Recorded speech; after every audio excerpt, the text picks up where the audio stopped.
As we're getting into the second week of January, some of us may be struggling with a motivation to continue on with our New Year's resolutions and our goals. So I have a couple tips to be able to help you out with that. The first one being don't eat the frog. Now, what I mean by don't eat the frog isn't eating a literal frog. What I mean is the first thing that you do when you get out of bed in the morning, don't do the hardest task that you have on schedule for today. Maybe start off with the easiest task or the one that you're looking forward to the most. A lot of times when we succeed at this or when we get to cross this off our to-do list, it's a lot easier to be able to move on with our day.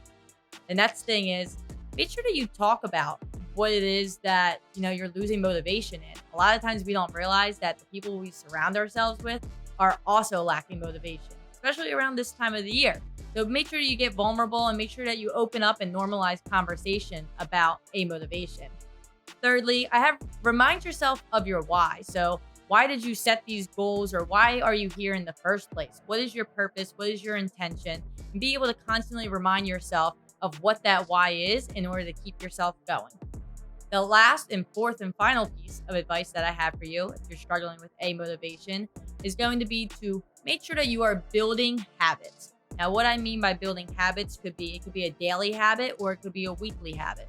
But make sure that you remember that building habits are for sustaining something bigger than what it is that you're doing on a daily basis. So if you follow these 4 steps, that'll help you for dealing with a motivation.